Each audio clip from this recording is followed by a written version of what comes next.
Sometimes you won't ever be able to do what you planned on doing at the beginning of the day, right?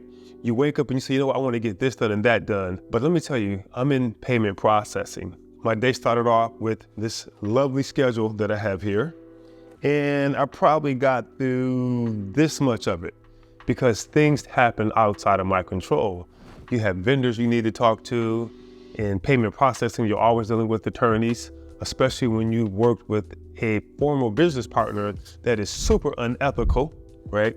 And this is something key for you to understand as I continue here is be careful who you do business with, right? Not all money is good money. And there's certain things that I would recommend that you do before you go into business with someone. And I say date them, right? And that sounds crazy and weird, but just the same way you would date or someone who you want to be your significant other, you need to date who you get into business with. As the day starts, I get an email from the attorney that says, hey, hurry up and sign this. That's at the beginning of the day. And I'm like, shoot, I don't want to sign anything that I don't read. I get another email right behind that says, hey man, listen, if you want to enter into this business relationship, which I think is going to be a win-win for them, a win for me, and a win for the client as well, then I need to do XYZ, which of course comes with an agreement. And I need to put these numbers together. And so I have the attorney already saying I need to sign something. And if you're smart, you don't want to just sign anything. You really want to at least have some understanding of it, because when something goes wrong, then they're going to go back to whatever it is that you signed on the dotted line. So I had that to think about. And then I also received over the weekend 500-page document that I have to go through to make sure I understand. This document comes from another litigating attorney who, in my opinion, is really looking to make a name for themselves. They really have nothing tangible, but hey, that's what attorneys do, right? Especially litigation attorneys. This is how they get paid. They sue, right? And sometimes they look for reasons to sue. It's almost like you're looking for a problem when things can be resolved outside of that. So I have to go through this whole freaking document to make sure I understand it, because even though I'm paying my litigator to litigate for me, if they go through a 500-page document, and let's say they're only charging $100 an hour, think about what kind of legal bill that would be. And see, the other attorney knows that, which it should almost be illegal for attorneys to do that, to send you a 500-page document for your attorneys to go through, because automatically that is going to run up your legal bills. And attorneys do that as a tactic. So I have to go through that 500-page document. There's another document that was sent that was about 60 pages. This is like weekend reading I'm supposed to do. Now here it is, Monday, and I haven't even had a chance to do that. And so I get another legal document that says, I need you to sign this, but before you do, like, you probably want to read it. Like I said, I didn't even finish the 500-page document because I need to instruct my litigating attorney what direction we need to go in. If I just allow them to make the decision for me, who knows what direction I will go in. It can be where the wind blows. And so then I have those issues. Then I have the potential for business opportunity. You have staff that you have to work with, right? This is all goes in the day of payment processing. So as I have all these different issues going on, I have people who are looking for money. I have people who want to make money. I have people who want me to help them make money. You have staff that you have to manage, because in order for your business to actually grow like the way you want it, you need people. This is not a you-only business. No matter, I hear people say, well, I do this and I did that, and they take all the credit and success, but it's impossible to freaking do. You gotta have team members. Now, here's the thing. With team members, not everybody's gonna be on the same page with you. And what I mean by that is everybody wants to make money, but not everyone wants to put in work. And today we live in this area where everyone's working remote. I can tell you this, there's pros and there's cons to working remote. The pro is that, you don't need a huge office. You don't have to commute back and forth. You don't have to get dressed up and things like that, right? You don't have to buy coffee and snacks and do all these things that you do in the office. And then you get to actually be home with your family, right? If you have children, you take them to school, but boom, you're right back there. If you don't have to take them to school, you're still there.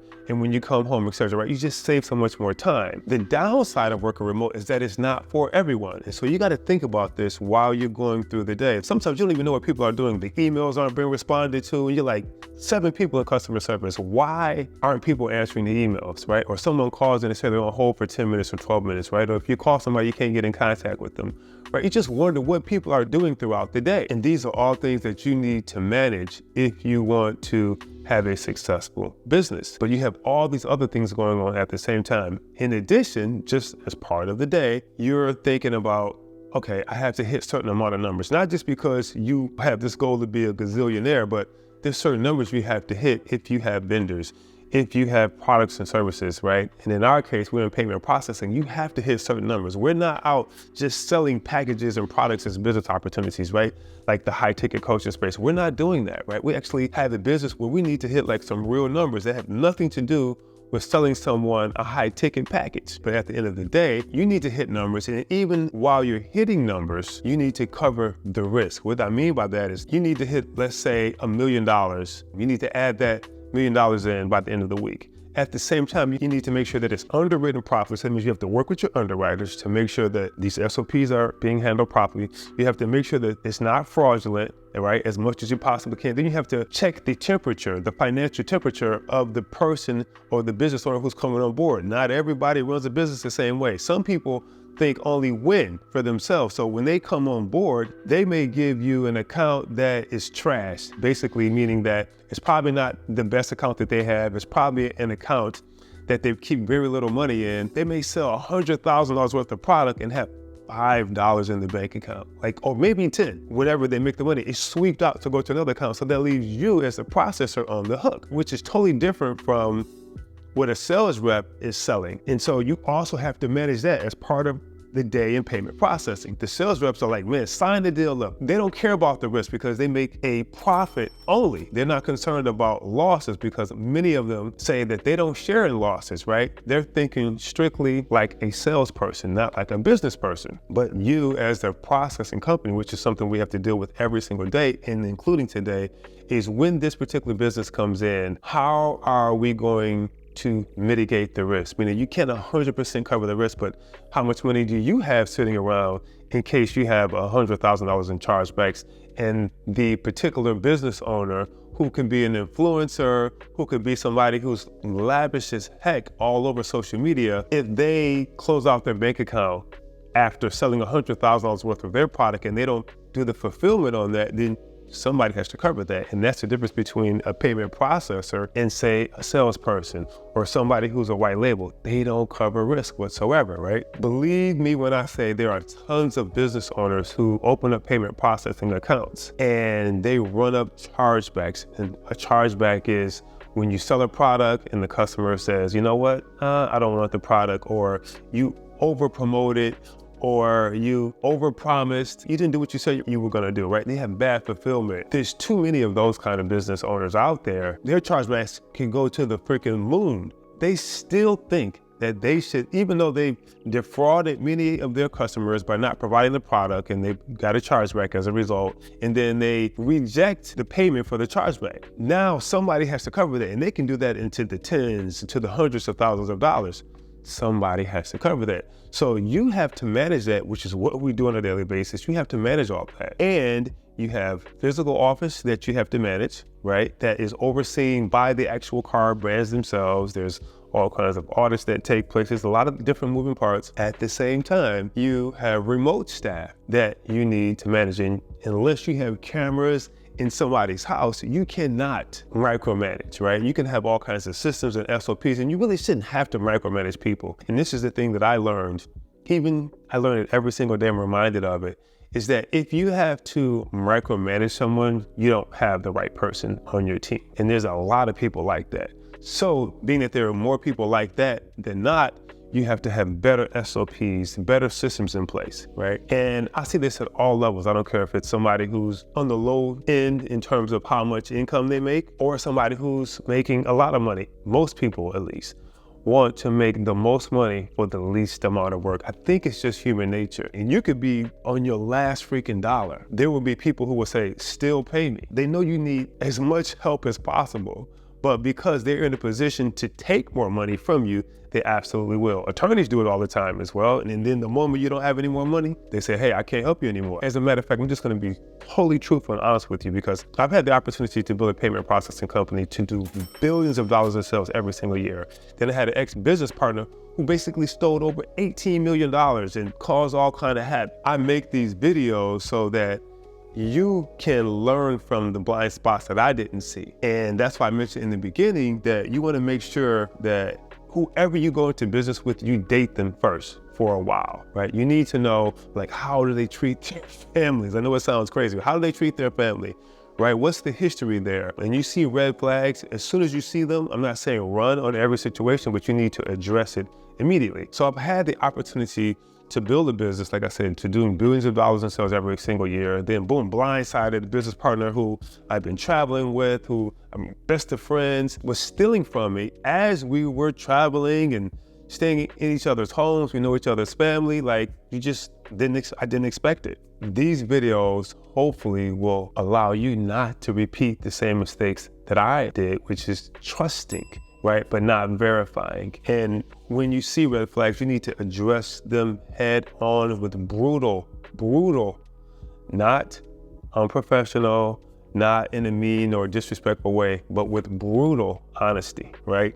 And sometimes maybe you don't need to say anything, but just go in another direction. So these are all the things that you have to manage while you're in payment processing. And this is going on every day, all day. And I cannot tell you how many times you start with one thing in mind and you end up doing something totally different because you have so many moving parts in the business. And the one thing that I started off with is to say, you start off with a planner or with a to-do list, but it doesn't mean that you're gonna get it done before you go to bed. Before I go to bed tonight, I'm gonna make sure that I shift over today's work that didn't get done, which is most of the stuff on this list, unfortunately, and move it over to the next day's list. And I may not get that done either tomorrow, but I'm chipping away at it little by little. But on another level, and I know people may think this stuff is woo-woo, then also have a journal that I write in every night. And the journal may not be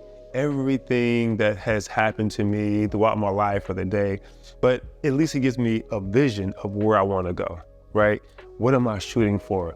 And that's super important because the day is going to go by quick. The weeks are going to go by quick. The months are going to go by quick. The years are going to go by quick. And you wake up and it's like, man, I was looking at my son the other day and I could hold him in one hand. Today, he's like this freaking long, right? I don't know how tall he is, but he's long. And then you say to yourself, well, what have I done all this time? And I know people poo-poo, writing, and they say, oh, just get up and work. That's cool. Are you documenting this? It's super important for you to document it, right? Because the same people say, you know what, just get up and work.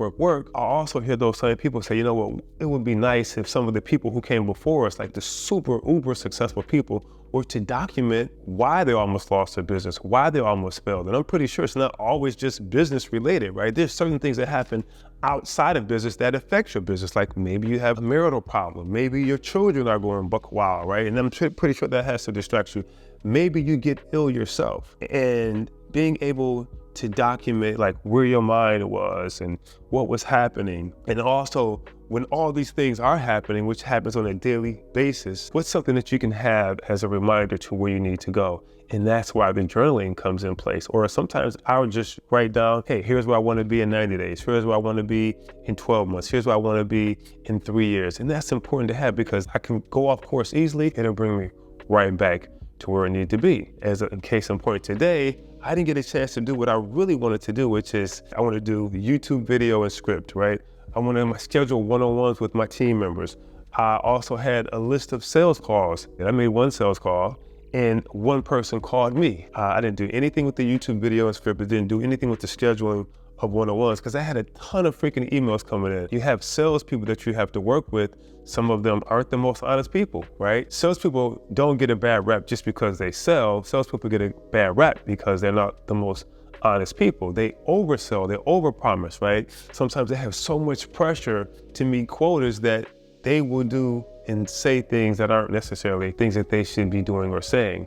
And so you have to deal with that, as I had to deal with today, where it's contractual, it's agreements. But at the same time, you have to be very political, you have to be very diplomatic, and you want to make sure that, you're not operating out of emotion. At the same time, you have to have at least some kind of emotional intelligence when you make decisions and when you communicate. So this is pretty much what happened today. It might have been a 12, 13-hour day, easy for sure. Hopefully tomorrow will be even better. Had a little bit of time to spend with family. That's why it's also important to make sure that it can't just be about money. It can't just be about work. There has to be something much bigger there. Like, I could get sick today and the company would still go on, right? Just like if somebody else gets sick in the company, you always hear people say, well, if you get sick, the company's just gonna keep moving. Of course they have to keep moving, right? They're not gonna go out of business because you or I get sick or get ill. There's other people involved. There's other vendors, there's clients, there's staff members, there's team members, there's families. Everything is all interconnected. But you always want to make sure that, and I try to do this myself, is to make sure that I give my loved ones, the biggest, juiciest hugs and kisses, and to just, and I struggle with this as well, to be there for them when I can, right? And to be present is what I mean. Sometimes I'm with family and I'm on the phone, right? And I've actually purchased another phone, believe it or not, so that I can take this phone, say this is for personal, and take another phone and say this is for work. So I'm working on that as well. And again, this is really just all in a day's work. I hope that what I said benefited you here. If you like this, then like it, right? If you have anything that you want to add to it, maybe you have some suggestions for me, then please feel free to comment. And if you want more of this, subscribe. This is Khaazra. I'm out. Be good.